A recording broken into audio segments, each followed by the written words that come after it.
Meditatsiya nima? Meditatsiya psixolog, psixoterapevtlarni shifolash, davolash jarayonida qo'llaydigan instrument hisoblanadi.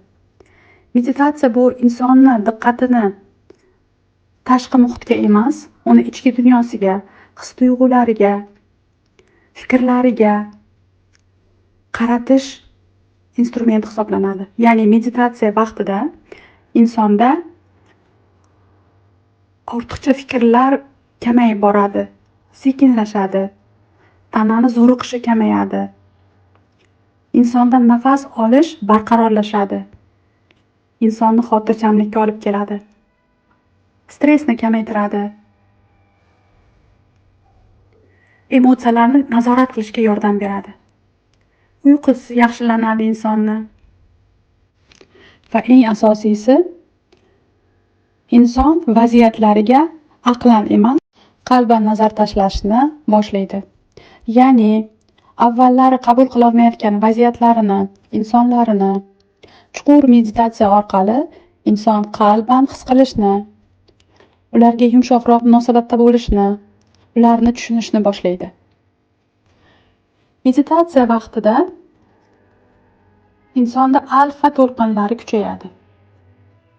Ya'ni chuqur, sokin nafas olish, xuddiki tabiat qo'ynida dam olgandek. Ortiqcha stress yo'q bo'lib qoladi. Ong ravshanlashadi, ijodkorlik oshadi. Tana yengillashgandek bo'ladi. O'zini hozir va shu yerda kerakli, juda ham sokin his qiladi. Yengil meditativ holatda insonni ong osti bilan aloqasi kuchayadi. Eski stresslari, ichki bloklari yumshaydi. Ijodkorlik ko'payadi. Intuitsiya kuchayadi.